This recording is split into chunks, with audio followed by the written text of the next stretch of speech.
Good day everybody, welcome back to the channel and welcome back to another special one-off episode where I dissect a little experiment that I've done about a problem that Liverpool have. Now, Liverpool this season have been phenomenal in the league.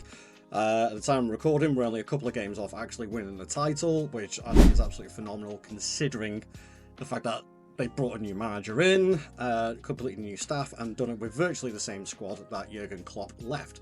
But as I say, Liverpool do have a massive problem. And even though Mo Salah has signed his new contract for another 2 years, we have a massive over-reliance on his output, his goals and his assists.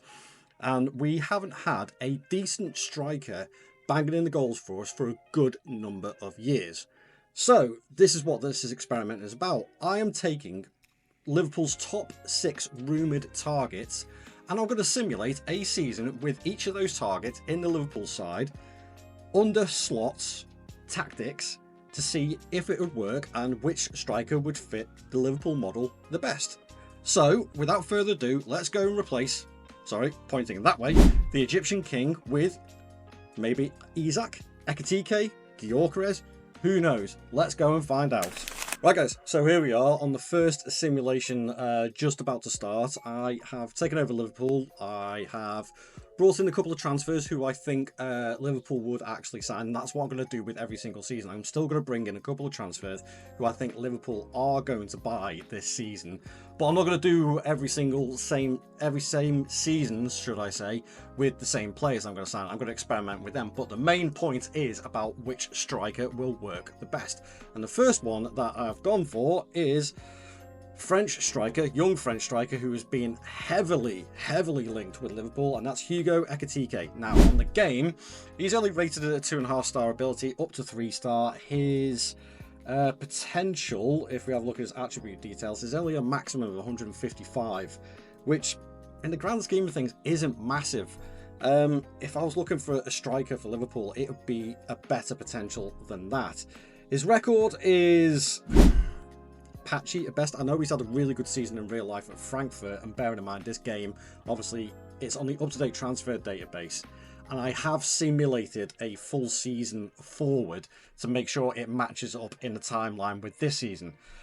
But even still, attributes wise, he's pretty much bang average all the way around. There's nothing that really screams, yes, he is going to be our star striker.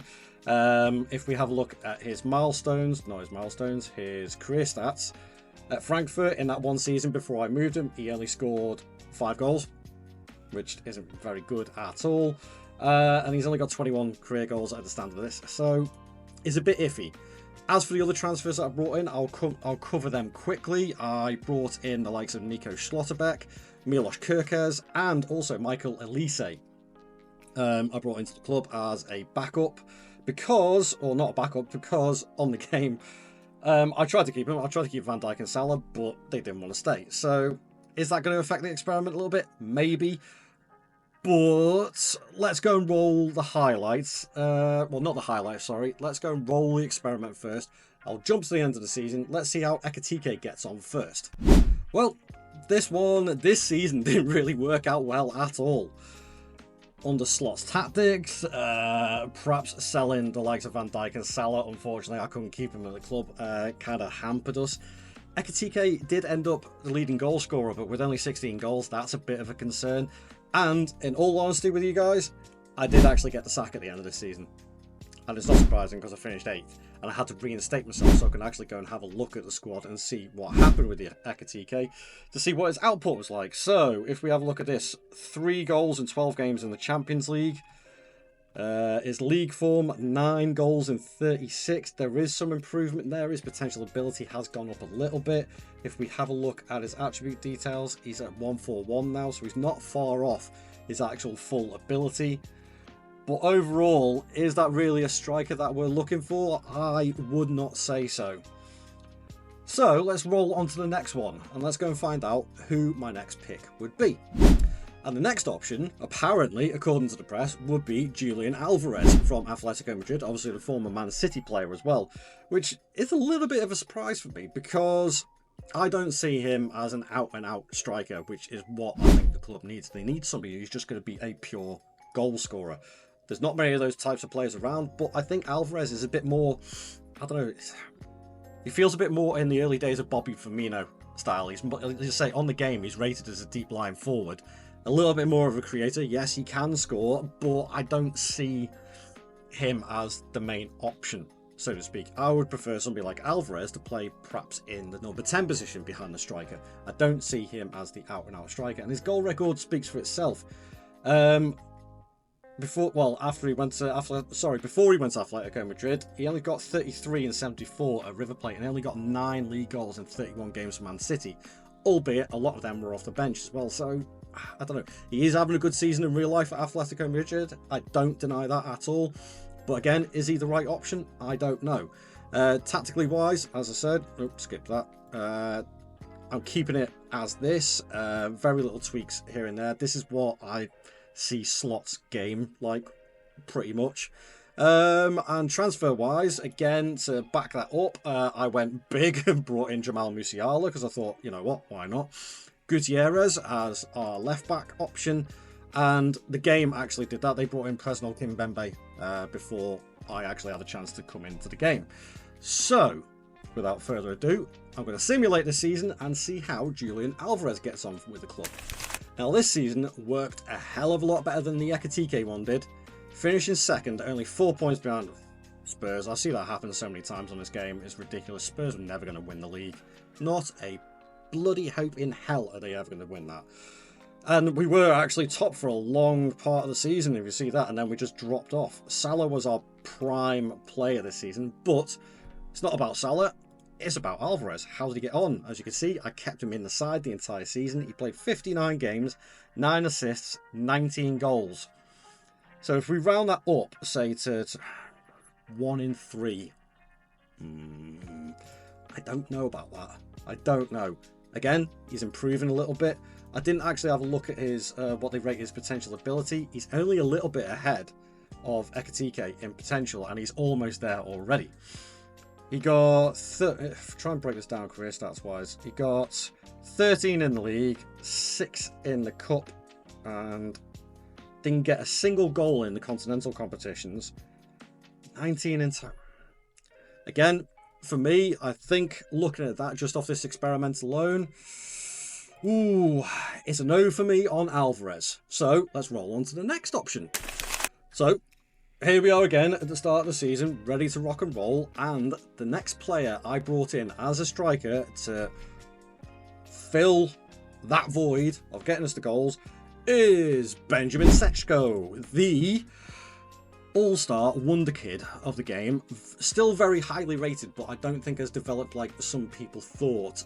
He's still doing very well at Leipzig in real life, and to be honest, I actually expect Sesko to go to Arsenal this season, or sorry, this summer, shall I say. But I thought still I wanted another option.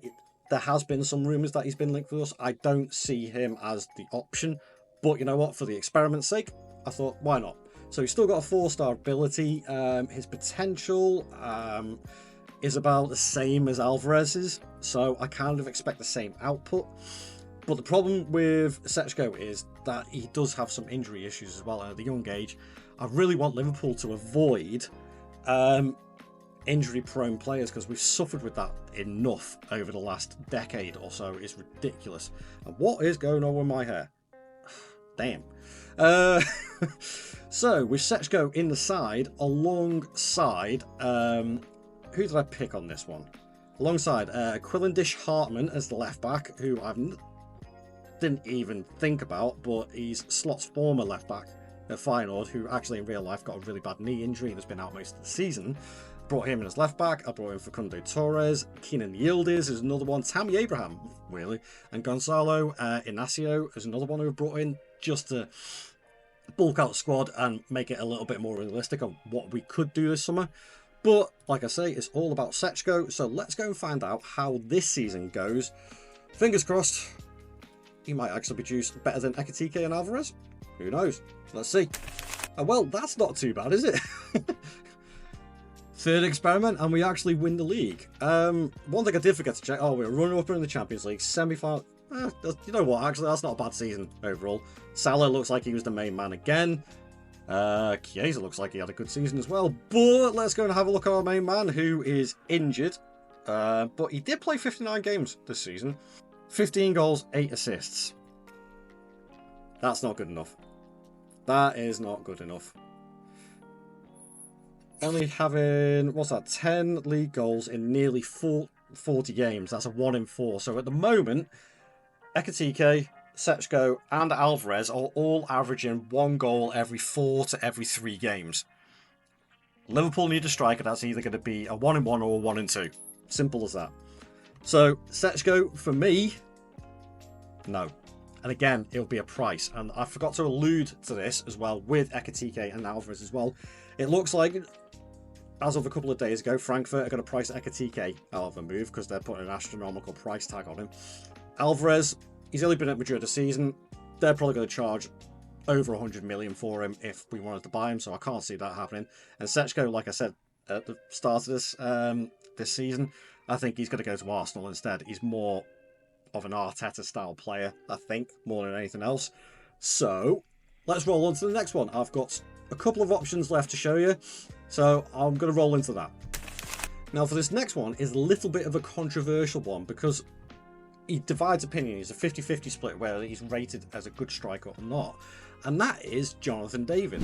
Now, the bonus with Jonathan David is he's free. His contract runs out in the summer. Now, we all, as Liverpool fans, we all know the contract issues with our players. And thankfully, now, at time of recording, Salah has signed his contract. Van Dijk looks like it's done deal. We're just waiting any day now for the official announcement, which I think is coming at some point this week.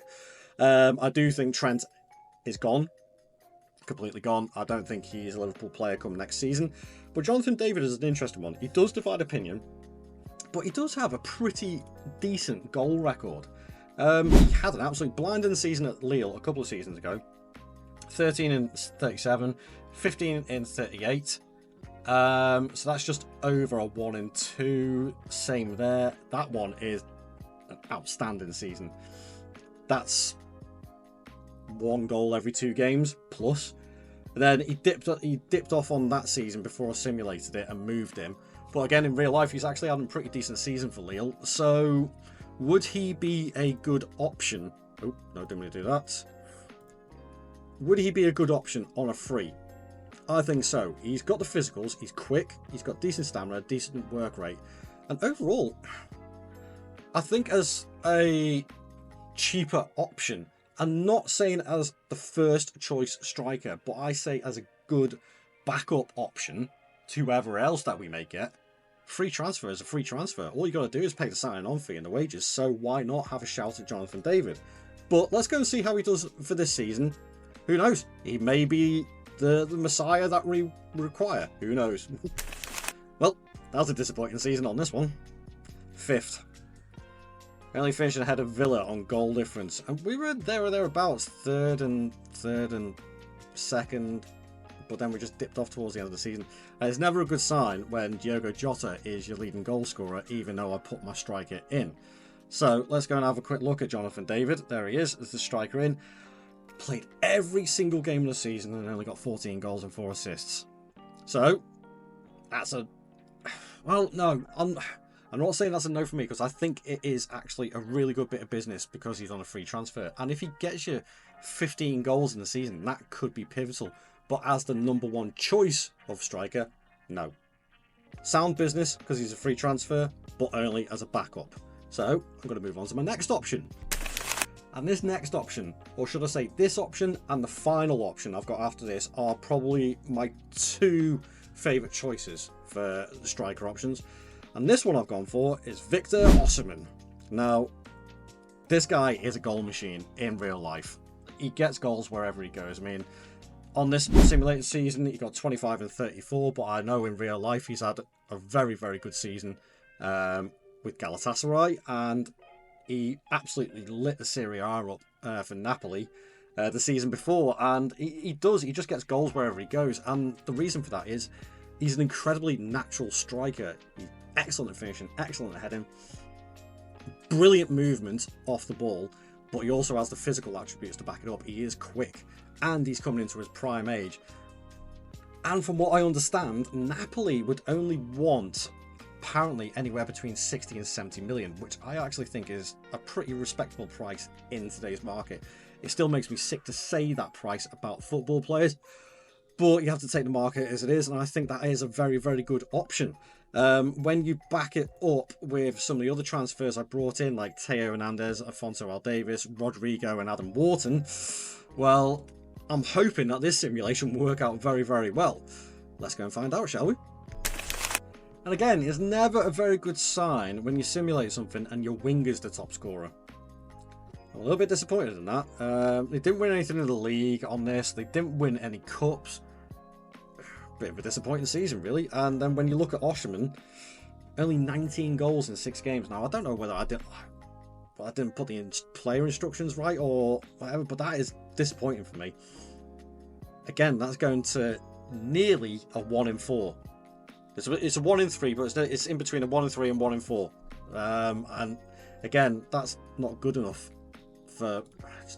Is it a tactic? Using him as a complete forward instead? I don't know, but that's how Slot likes to play it. So it's a little bit concerning that these strikers, who generally speaking are absolute ballers on this game, aren't scoring the goals. Now, could that be something to do with the system? Or could my final option knock all that out of the park and produce the goods and is actually the perfect option for it? So let's go and find out what my final option actually is. And here we are for the final option, the final choice that I've gone for. And if you made it this far in the video and you're sat there wondering, well, hang on a second, he's on the thumbnail, what's going on? It's Alexander Isak. Of course it is. The man that has been touted to go to pretty much every other big club in England and possibly Europe as well. Arsenal are interested in him, Chelsea are interested in him. I think United, well, I'm not classing United as a big club at the moment because they're an absolute mess. But he is the main option.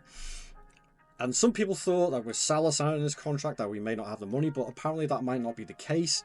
This will all hinge, I think, more than anything else on whether Newcastle get Champions League football this season. That's what it will hinge on. If they get Champions League football, I don't think in real life we're going to sign him. I really don't. But that being said, overall, his profile as just a complete forward is near enough perfect. On here, he's classed as an advanced forward, but as a complete forward, the only thing he really lacks is his heading and long shots, which I think actually these should be better. Not personally for him in real life, but I think these should be updated on the game a little bit because I think they are better than they actually say. So, combining Alexander Isak with Mickey van der Ven, Morten Hjulmand and Amin Gori in the squad, I think it's going to make it for an interesting season. So let's go and simulate this final one for the experiment to see if Isak really is the prime choice for our striker option. And there we have it. Okay, we're 4th in the league with 10 points off the top because this game, for some reason or other, absolutely loves Spurs winning the title all the time. I don't know. I don't know whether the program designers are Spurs fans or what, but it just makes no sense whatsoever. But the key point I'm looking at here is that top goal scorer is Alexander Isak with 35 goals this season, which is immense. He's above a 1 in 2 in the league. He got 7 in Europe, he got 5 in the FA Cup and 3 in the Carabao Cup, 35 in 59 games. That is above a 1 in 2. That is absolutely incredible. The down arrows I'm not bothered about. He is going to continue to improve, and I think personally, again, I just don't see him coming to Liverpool. I don't see it happening unless Newcastle don't get the Champions League football, and again, they're going to need the money to cover their FFP rulings, and I think that's where Isak will be sold. But it just all hinges on that in real life. But looking at the options, we've had Ekitike, we've had Alvarez, we've had Seshko, we've had Jonathan David, we've had Victor Osimhen, and now Alexander Isak, and out of all of them, it was just Alexander Isak. He is the main option on the game and in real life, therefore cementing the fact that is the one we should be going for.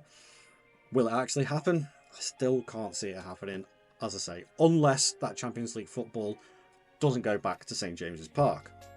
Now, I know there's a couple of a couple of people will say, well, what about Gyökeres from Sporting Lisbon? I'm going to leave a link at the end of the video for another experimental video that I did with Gyökeres in the side, and you can go and see what happens in that one. Well, thank you very much for watching. I hope you enjoyed this little experiment video. Go and check out the other videos on the channel. Don't forget to like and subscribe to the channel, and I'll see you guys in the next video.